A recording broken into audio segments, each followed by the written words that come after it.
Je savais que quelque chose n'allait pas. Quelque chose lui était arrivé. Son tueur pensait s'en sortir sans conséquence. Il a élaboré un plan digne d'un magicien de Las Vegas. Il a fait disparaître le corps. C'est comme chercher une aiguille dans une botte de foin. Le champ des possibilités pour trouver son corps est vaste. Personne n'aurait pu croire que quelqu'un puisse aller aussi loin pour cacher un corps.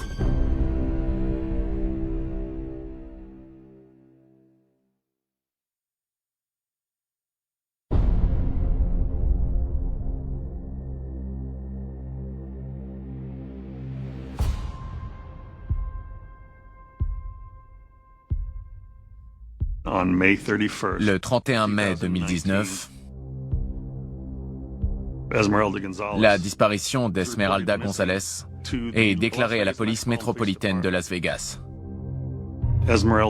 La famille d'Esmeralda l'a vue pour la dernière fois le 26 mai 2019. Au bout de 2 jours, le frère d'Esmeralda s'est rendu au domicile de sa sœur pour vérifier que tout allait bien. Quand il est arrivé, elle n'était plus là. Son frère m'a appelé pour me dire qu'elle avait disparu. J'étais en plein déni. Esmeralda était une jeune femme motivée. Elle était née au Mexique et elle est venue à Las Vegas alors qu'elle était encore jeune. Elle a pu obtenir son diplôme universitaire, elle a acheté sa première maison et elle en a même acheté une deuxième qu'elle louait à des gens. Elle est devenue célèbre sur Instagram, elle avait des milliers d'abonnés. Comment une femme si indépendante a pu disparaître? Je savais que quelque chose n'allait pas. Sa famille nous a dit qu'Esmeralda vivait dans un quartier très sympa et qu'elle gagnait bien sa vie. Mais on a découvert qu'elle souffrait de problèmes mentaux.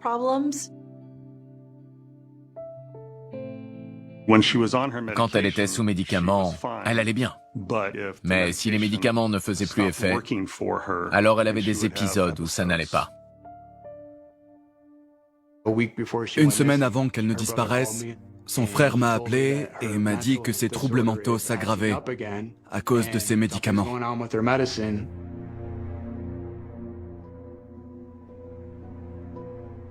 Mon éditeur m'avait dit « On a eu écho qu'une femme originaire du Mexique avait disparu. Son état mental était très fragile. » Cette histoire me touchait personnellement, tout simplement parce que mes parents sont venus aux États-Unis pour la même raison que ceux d'Esmeralda. Sa famille voulait une meilleure vie. C'est très triste d'entendre une telle histoire. Dans quel état psychologique était-elle? Est-ce que c'était la cause de sa disparition? Je ne savais pas comment réagir. C'était un mystère total. Qu'est-ce qui s'est vraiment passé?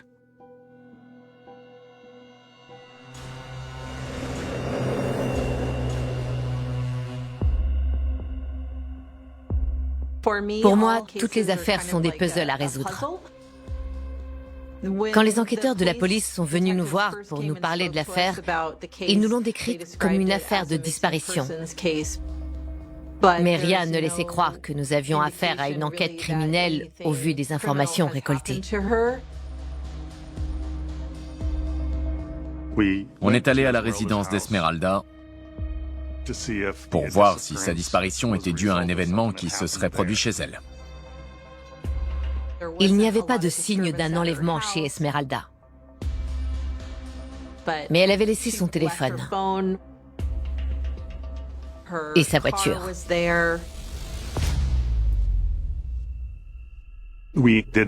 On a découvert qu'Esmeralda avait une caméra de surveillance sur sa porte d'entrée et à l'intérieur de sa maison. Nous avons été en mesure d'obtenir les vidéos de surveillance des caméras de sa maison.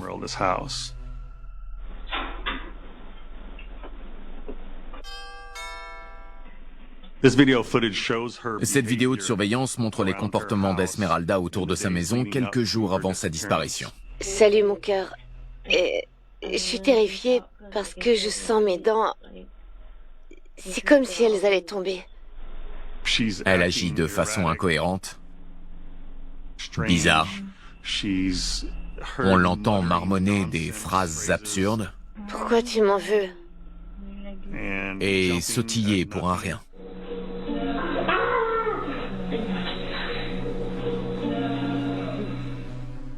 On pouvait voir qu'Esmeralda n'était pas elle-même durant ces moments. On a également su qu'elle souffrait d'une dépression nerveuse. Et rien dans la maison ne nous disait où elle avait pu aller. Le fait qu'elle ait laissé des objets traçables comme son téléphone portable, ses cartes bancaires et même son véhicule à sa résidence soulève bon nombre de questions sur sa disparition. Fuyait-elle quelqu'un?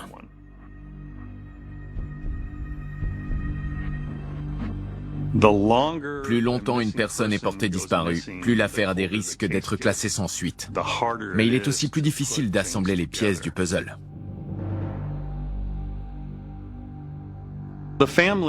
La famille et les proches, comme les petits copains et petites copines, sont ceux qui sont les plus susceptibles d'être de potentiels suspects quand une personne disparaît.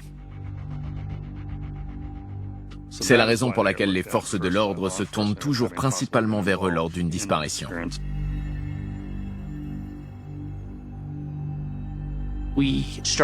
On commence à interroger tout le monde. Sa famille, ses amis, et comme vous vous en doutez, la plupart du temps, les gens commencent à chercher ce qu'il y a de pire chez les personnes qu'ils connaissent.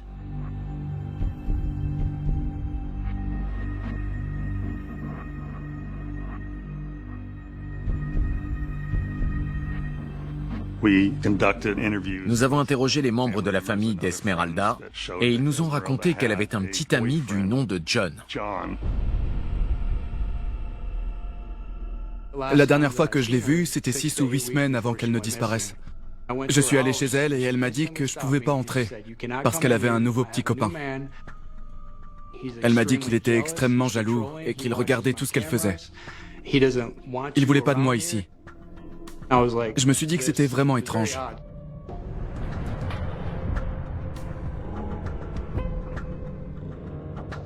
Les enquêteurs ont donc considéré le petit ami d'Esmeralda comme le potentiel suspect.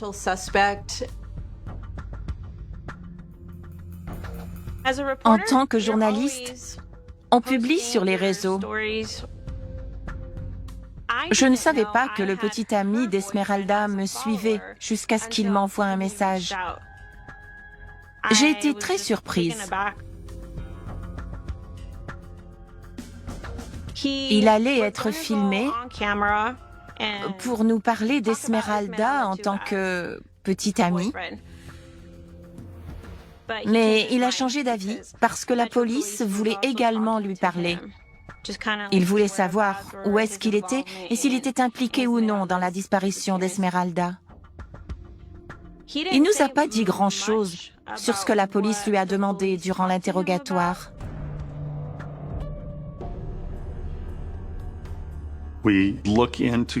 Nous avons examiné les antécédents judiciaires de John et on a découvert qu'une dispute domestique entre Esmeralda et lui avait été signalée le 29 mai. Elle est ensuite déclarée disparue le 31 mai. L'inquiétude a commencé à monter.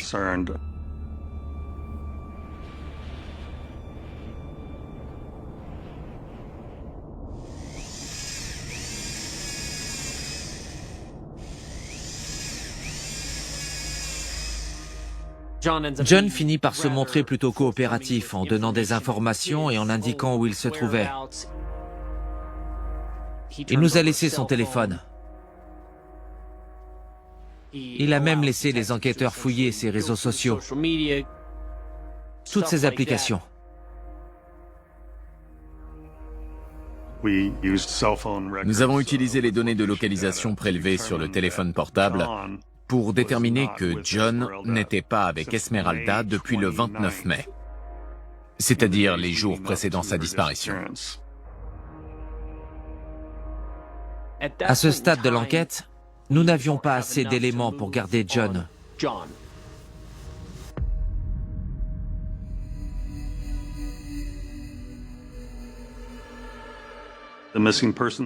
La brigade des personnes disparues a ensuite quadrillé le quartier où vivait Esmeralda. Ils ont parlé à plusieurs voisins. Beaucoup ont des caméras de surveillance sur leurs portes qui ne filment pas que le devant de la maison, mais aussi parfois le jardin ou la rue. Un des voisins nous a dit avoir un enregistrement d'une femme frappant à sa porte. On a pu récupérer les enregistrements vidéo de sa caméra. Elles sont un peu déconcertantes. Les enregistrements nous montrent Esmeralda portant de la lingerie et des talons hauts. Elle semblait très confuse. Quand des personnes disparaissent alors qu'elles souffrent de maladies mentales, on commence à devenir inquiet pour leur bien-être. Car ces personnes pourraient être un danger pour elles-mêmes ou bien pour quelqu'un d'autre. Que lui est-il arrivé? Vous vous êtes trompé de maison. Ah bon? Oui. Ok, merci. On peut voir qu'à 2h33 sur l'enregistrement, c'est la dernière fois qu'Esmeralda a été vue en vie alors qu'elle descendait la rue. Où allait-elle? Elle a quitté sa maison de son plein gré, mais son comportement était très erratique. Et elle a disparu à partir de ce moment-là. On était inquiets. Est-ce que cette enquête pour disparition pourrait se terminer en enquête pour homicide?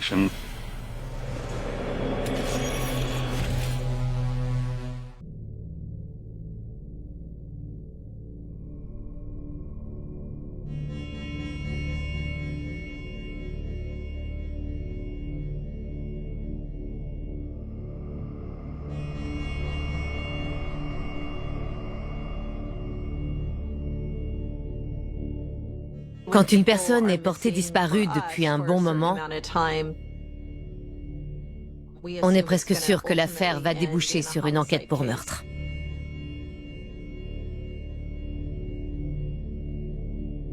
Mais il nous faut un corps. Sans un corps, il est presque impossible de prouver qu'une personne est morte ou qu'un crime a été commis.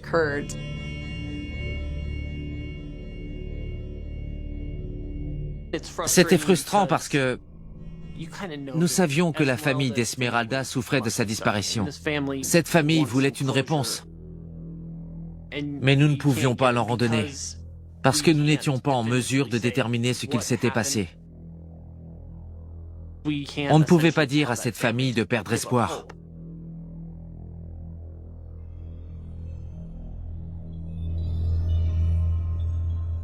La partie la plus difficile est de ne pas savoir ce qui s'est passé.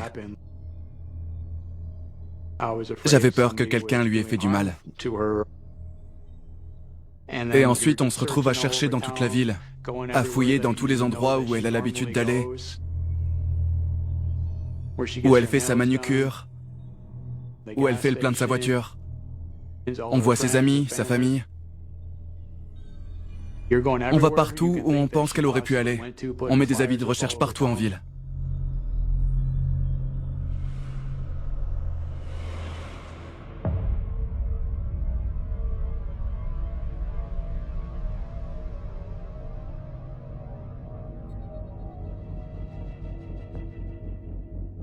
Le fait qu'Esmeralda soit partie de chez elle, sans voiture, sans téléphone et sans argent, montre qu'elle ne pouvait pas subvenir à ses besoins après avoir quitté son domicile.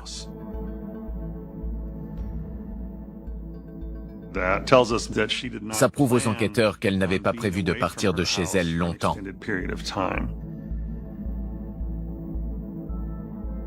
On a suivi toutes les pistes possibles, mais nous sommes arrivés au stade où les pistes ne donnaient plus rien. Et Esmeralda demeurait introuvable. Environ 6 semaines plus tard, le 18 juillet 2019, l'unité des homicides de la police de Las Vegas reçoit un tuyau par téléphone d'un inconnu.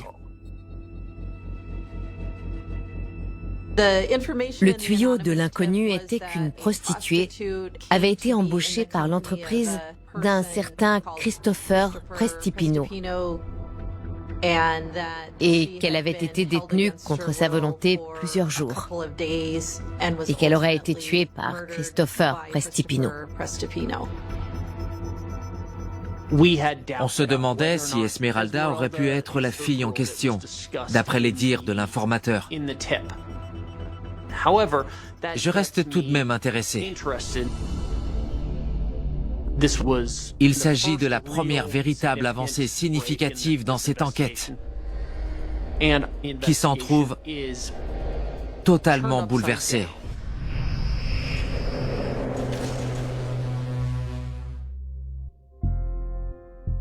Des enquêtes ont été menées sur la vie sociale d'Esmeralda, à quoi elle ressemblait.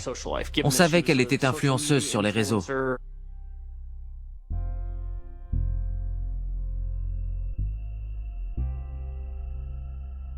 On a appris plus tard qu'elle était également dans le divertissement pour adultes. Elle travaillait comme l'une de ces stripteaseuses qui portent des plumes et prennent des photos avec les touristes. Je lui avais dit que c'était dangereux. Elle n'avait pas de garde du corps, elle était vulnérable. Elle m'avait dit qu'elle allait travailler dans un gentleman's club.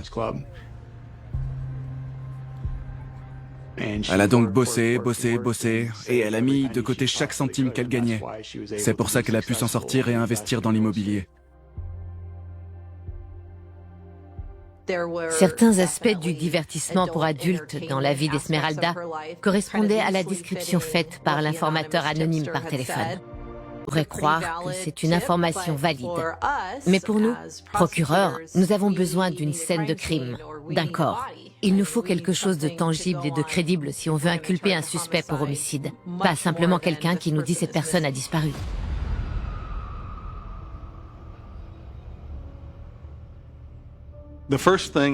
La première chose à faire avec cette information, c'est d'identifier la personne nommée par l'informateur. Dans leur cas, ils ont été en mesure d'identifier Christopher Prestipino parce qu'il a un nom peu commun. On a appris que Christopher travaillait à Las Vegas. Il était éclairagiste sur des productions. C'était un travailleur de l'ombre. Mais ils ont été en mesure de découvrir qu'aux alentours de la disparition d'Esmeralda, il n'était pas venu travailler. Ce qui était étrange pour lui. Il avait des antécédents criminels en ce qui concerne la détention et la vente de stupéfiants. Mais d'après ce que j'avais vu sur les réseaux sociaux, cet homme était un pervers. Il avait fait un nombre incalculable de posts sur les femmes. Et ce qu'il voulait leur faire. Je me souviens avoir vu qu'il suivait plusieurs groupes dégoûtants sur Facebook. C'était un malade qui se baladait dans notre ville. C'était un prédateur. J'ai jamais rencontré cet homme. Mais tellement de choses traversent mon esprit. Je me demandais constamment si tout était lié.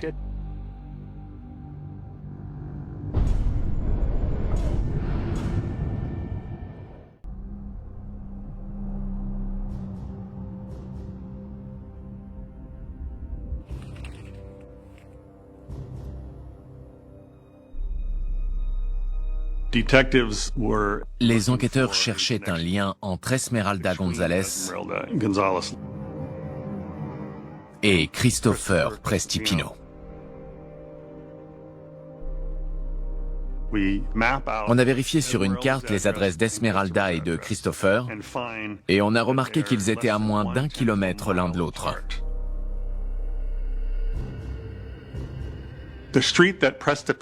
La rue sur laquelle débouchait le cul-de-sac de Prestipino était en fait la même que celle vers laquelle se dirigeait Esmeralda lorsqu'elle quittait la maison de son voisin à 2h30 du matin le 31 mai. En raison de la proximité de la maison d'Esmeralda González et du fait que sa description correspondait vaguement à ce qu'avait dit l'informateur anonyme, nous avons pu en conclure qu'il s'agissait probablement de la personne mentionnée dans l'appel anonyme. Jusqu'à cet instant, nous faisions face à plein d'impasses dans l'enquête sur Esmeralda González. Grâce à ça, on a le sentiment d'avancer considérablement. Christopher Prestipino devient notre suspect. Prestipino joue au jeu du chat et de la souris. Mais si on n'a pas retrouvé de corps, l'un des principaux éléments qui prouvent qu'une personne a été tuée, alors il faut être en mesure de prouver le meurtre avec des preuves indirectes.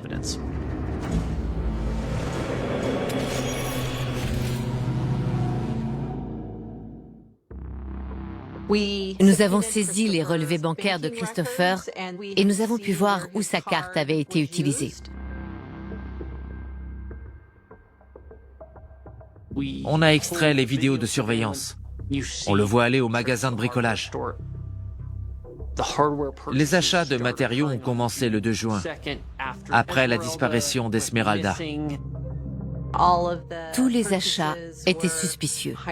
Il avait acheté des cordes, du ciment, une brouette, tout ce dont on a besoin pour déplacer un corps. Mais toutes ces preuves sont des preuves indirectes. C'étaient des preuves utiles, mais elles n'attestaient pas qu'un crime avait été commis.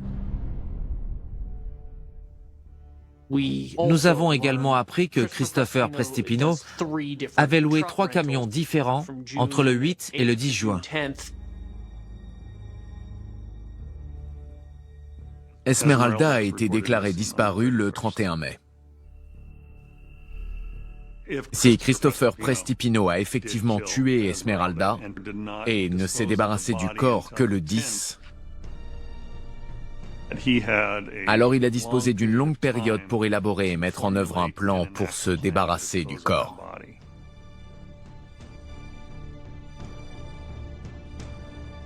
Le camion de location a parcouru environ 125 km.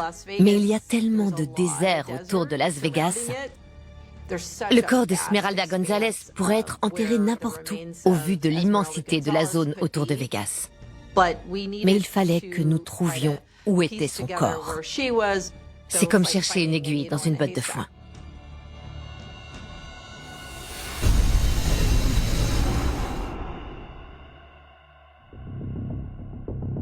S'il a tué Esmeralda, Prestipino pensait pouvoir être plus intelligent que les enquêteurs. Parce que si nous n'avons pas de corps, nous ne pouvons pas l'arrêter.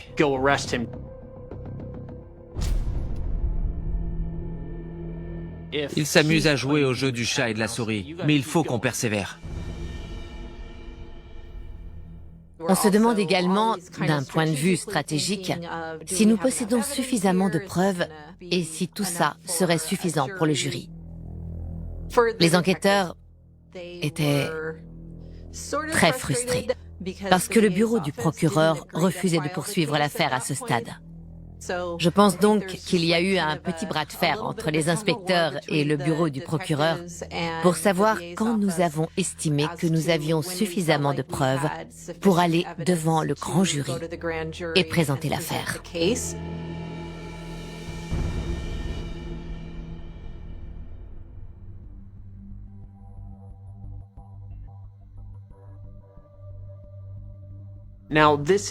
Aux alentours des mois d'août et de septembre, On récupère les données du téléphone de Prestipino et un numéro de téléphone appelait souvent Prestipino entre le 31 mai et le 10 juin. Et la personne qui appelait son numéro était une certaine Cassandra Garrett. Les enquêteurs voulaient en savoir plus sur cette femme. Cassandra était un peu une vagabonde. Elle vivait à plusieurs endroits de Las Vegas. Elle ne restait jamais au même endroit très longtemps. Le portable de Cassandra avait été tracé.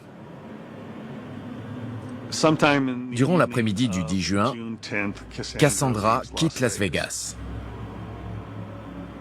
Elle se retrouve plus tard à Milwaukee, dans le Wisconsin. On faisait tout pour avoir le maximum de preuves à disposition. Il faut être stratégique pour y arriver. On ne voulait pas parler directement à Christopher parce que si nous le faisions, il aurait su que nous cherchions à l'incriminer pour homicide. Mais il nous fallait quelque chose. Les enquêteurs sont donc allés à Milwaukee pour parler à Cassandra Garrett, afin de savoir si elle pouvait leur parler de quelque chose qui aurait pu se produire à Las Vegas. On a su que Cassandra et Christopher Prestipino, notre suspect, étaient amis. Il était donc vital de parler à Cassandra pour en savoir plus sur la disparition d'Esmeralda.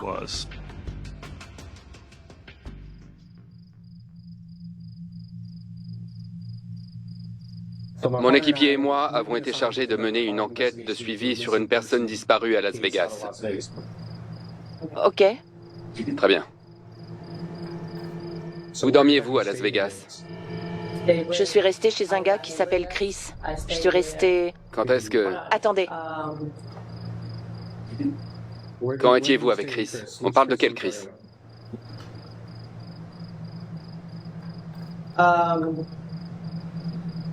Prestipino? Oui, lui. Je crois que son nom ressemblait à ça. Vous êtes resté chez lui? C'est ça. Qu'est-ce que... C'est pour ça que je ne comprends pas pourquoi vous me questionnez. Il m'a parlé d'une personne disparue, mais je ne sais pas qui c'est. C'est quoi cette histoire? Ok, donc quand vous étiez chez Christopher, est-ce que vous avez remarqué quelque chose d'étrange? Est-ce que Christopher a dû louer un camion? Je ne sais pas. Comment je saurais? Vous étiez chez lui. Mais je n'étais presque jamais chez lui. Je viens et je repars presque aussitôt, ok? Je ne sais rien de tout ça. Je vous dis la vérité. Elle leur dit simplement d'aller se faire voir et ne leur raconte pas grand-chose de pertinent. Elle n'est pas très loquace, ce qui est très compliqué. Je pense que Christopher Prestipino était clairement impliqué dans la disparition d'Esmeralda. Mais nous n'avions rien d'autre pour continuer l'enquête.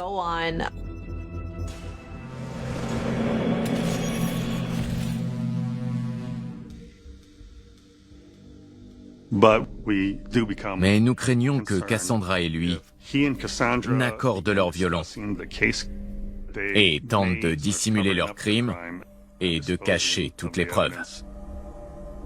Il fallait que nous trouvions où était la scène de crime.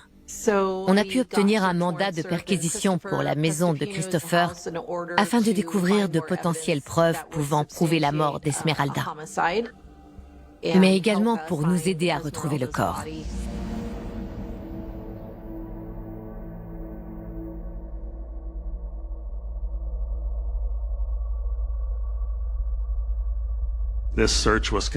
La perquisition a été effectuée le 20 septembre. Le SWAT intervient dans de telles circonstances. On reçoit l'aide du SWAT parce que cette enquête porte sur un acte de violence qui a entraîné la mort d'une personne. Quand les enquêteurs ont effectué la perquisition, Christopher Prestipino était chez lui et a coopéré avec la police. Lorsque les enquêteurs ont montré à Monsieur Prestipino une photo d'Esmeralda González, Il a nié l'avoir déjà vue ou rencontrée. Nous avons donc perquisitionné son domicile.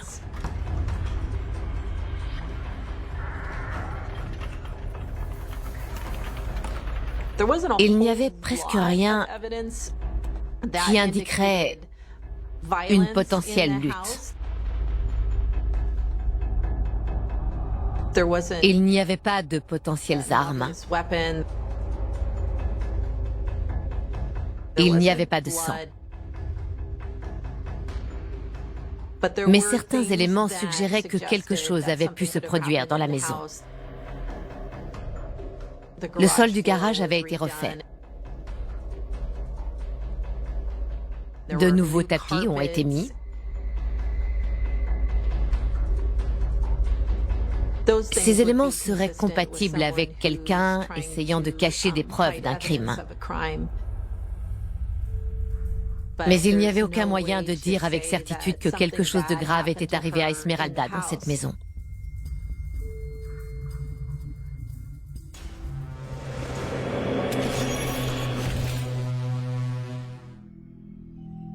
Nous nous sommes inquiétés.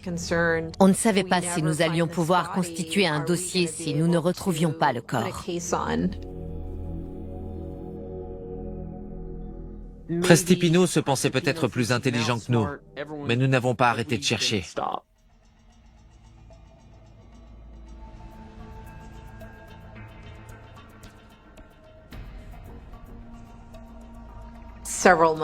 Plusieurs mois après le début de l'enquête, un témoin est venu donner des informations très importantes. Un des amis de Cassandra Garrett est venu nous parler. Selon son ami, Cassandra lui avait raconté l'histoire de cette jeune femme qui avait été attachée dans la maison de Prestipino pendant plusieurs jours. Qu'elle avait été droguée et qu'on l'avait empêchée de quitter la maison. Après ce témoignage, on décide de retourner discuter avec Cassandra.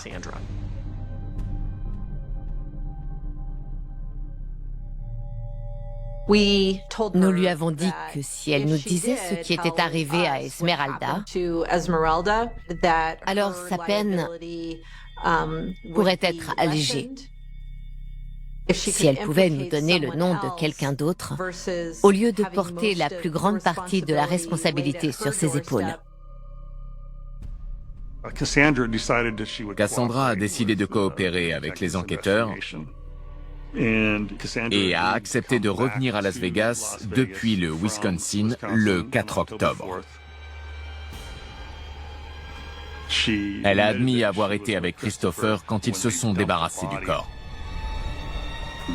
Elle a ensuite guidé les enquêteurs vers une zone isolée dans le désert à environ 75 km au nord de Las Vegas.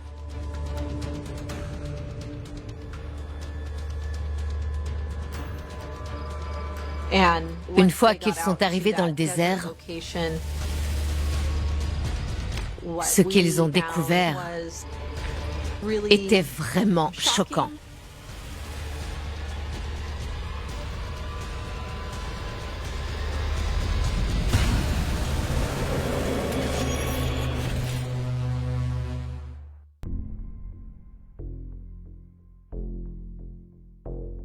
Pamela et moi sommes alertés en octobre qu'un corps aurait été découvert dans un tombeau. Et Cassandra Garrett était la personne qui a indiqué aux enquêteurs où le corps avait été déposé.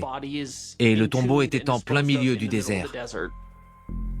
Il était si lourd qu'il aura fallu une grue pour le soulever. Ils ont récupéré le tombeau et l'ont ramené au laboratoire de la police scientifique ici à Las Vegas. Ils ont carrément dû percer la structure parce que c'était trop lourd et épais. Ils ont pu trouver des morceaux d'os et une montre qu'Esmeralda portait sur certains de ses posts sur les réseaux sociaux et qui se trouvaient dans le tombeau dans lequel elle a été enterrée.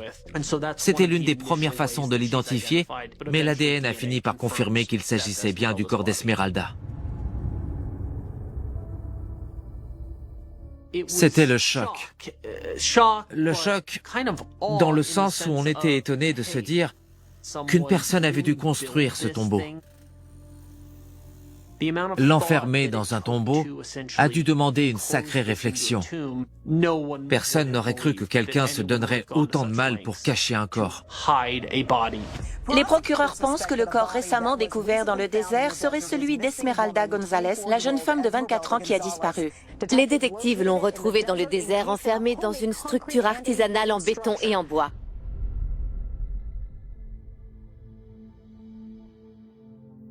Je me souviens juste que son amie m'a appelé pour me dire qu'elle avait été tuée. Mais je m'étais préparé mentalement à cette annonce lorsqu'elle a été retrouvée. Son histoire passait sur toutes les chaînes de télévision. Je pouvais pas y échapper. J'essayais de pas entendre les détails. Si j'avais entendu les détails, j'aurais su exactement ce qu'elle avait subi. Ce genre de pensée reste ancré dans votre cerveau. Donc j'ai fait de mon mieux pour les éviter. J'étais complètement sous le choc.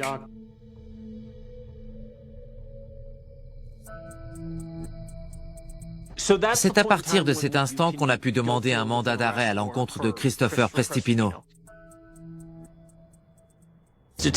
Les enquêteurs ont découvert que Prestipino revenait de vacances par l'aéroport McCarran. J'étais à l'aéroport avec les enquêteurs. Les enquêteurs l'ont entouré, l'ont attrapé et ont dit « Nous avons trouvé le corps ». Prestipino devient flasque et s'effondre dans les bras des enquêteurs. Il est alors arrêté. Mais il a obtenu l'assistance d'un avocat et a refusé de parler. C'est à ce moment-là que Cassandra nous a expliqué ce qui s'était réellement passé le matin du 31 mai. Prise de parole volontaire de Cassandra Garrett dans le cadre d'un interrogatoire de la police de Las Vegas. Avec mon coéquipier, on va revenir sur les causes de la mort d'Esmeralda González. On est là aujourd'hui pour pouvoir en discuter davantage. Ok. Ok, bon, de quoi vous vous rappelez quand vous étiez chez Christopher?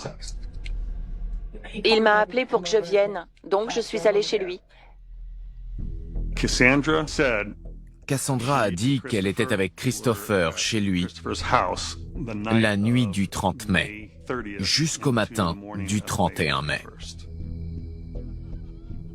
Esmeralda est en sous-vêtements et marche dans la rue. Cette rue mène tout près de la maison de Christopher Prestipino. Elle errait en frappant aux portes des gens. Et ce type a profité de la situation. Esmeralda avait un problème de santé mentale, mais je pense qu'il s'est dit « On peut faire la fête et avoir des relations sexuelles avec elle ». Ils avaient l'air de s'amuser. Donc il s'est passé quelque chose? Oui, jusqu'à ce qu'il se passe quelque chose, et je ne sais pas ce qui s'est passé. Je reviens et il est en colère, et il tourne en rond. Il n'arrêtait pas de dire qu'elle ne la fermait jamais. Elle racontait que de la merde. Il se passe quoi, bordel? Donc elle... Il arrêtait pas de dire, elle s'arrête pas de parler, elle s'arrête pas de parler, elle va jamais s'arrêter. Ensuite, il m'a dit qu'elle en savait trop. Comment ça, elle en sait trop? Il m'a juste dit qu'elle en savait trop et qu'elle ne pouvait pas partir. J'ai rien compris. Qu'est-ce qu'elle sait? Elle était... Il l'avait menottée au poteau de stripteaseur. Christopher semblait devenir paranoïaque. Je lui ai dit, Christopher, laisse-la partir. Laisse-la partir! Mais elle ne s'arrêtait jamais de parler.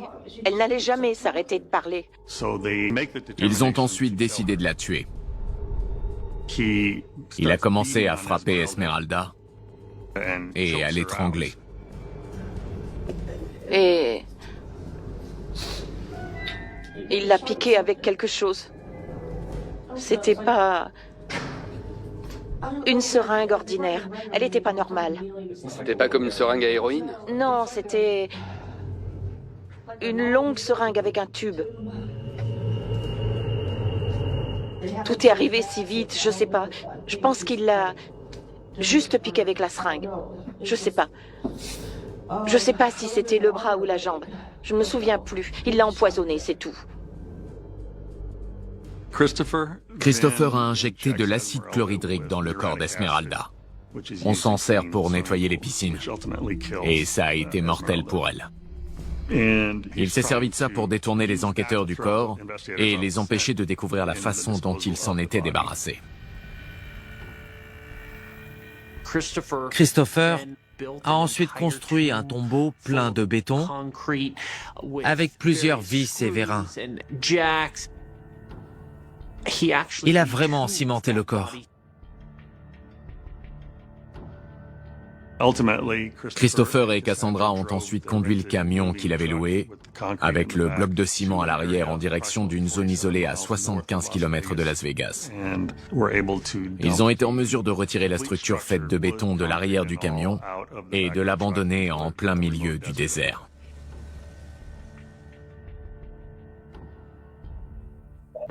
La déshumanisation est totale. C'est vraiment une situation choquante. De savoir tout ce qu'il a dû faire pour se débarrasser du corps, déplacer le corps de cette femme et le recouvrir de ciment dans l'espoir que personne ne la retrouve. Selon moi, Prestipino a fait tout ce qu'il a pu pour effacer cette femme de la surface de la Terre.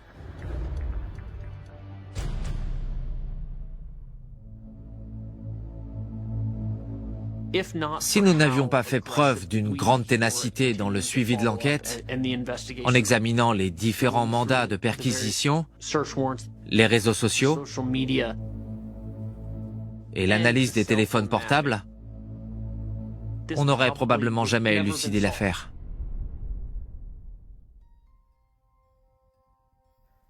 Pour Cassandra, nous avons estimé qu'il fallait lui accorder un certain crédit ou un certain avantage pour avoir aidé à localiser le corps. Elle a donc été condamnée à une peine de 20 ans avec possibilité de libération conditionnelle au bout de 8 ans. Christopher Prestipino plaide finalement coupable de meurtre sans préméditation et d'enlèvement avec préméditation et se voit infliger une peine combinée de 10 à 25 ans. C'est vraiment choquant de savoir tout ce qu'il a dû faire pour y parvenir, dans l'espoir que personne ne la retrouve jamais. C'est affreux de pouvoir faire ça. J'ai été procureur pour des affaires d'homicide pendant 20 ans, et ce qui revient toujours me hanter dans cette affaire, c'est la façon dont on s'en est pris à elle, alors qu'elle se trouvait dans un état de vulnérabilité extrême. Pour moi, c'est ça qui rend cette affaire terriblement triste. Le frère d'Esmeralda voulait que je récupère Bonita, son chien. Dès que je l'ai récupérée, elle est restée à mes côtés. Elle était mon soutien émotionnel dans toute cette histoire. Elle a voyagé avec moi et je me suis occupé d'elle pendant un certain temps. Et elle est allée à l'enterrement d'Esmeralda avec moi. Elle a été euthanasiée en octobre 2021. À ce jour, les cendres de Bonita sont avec celles de sa mère. Je comprends pas. Il aurait juste pu la laisser partir et dire qu'elle était mentalement instable. Pourquoi la tuer ?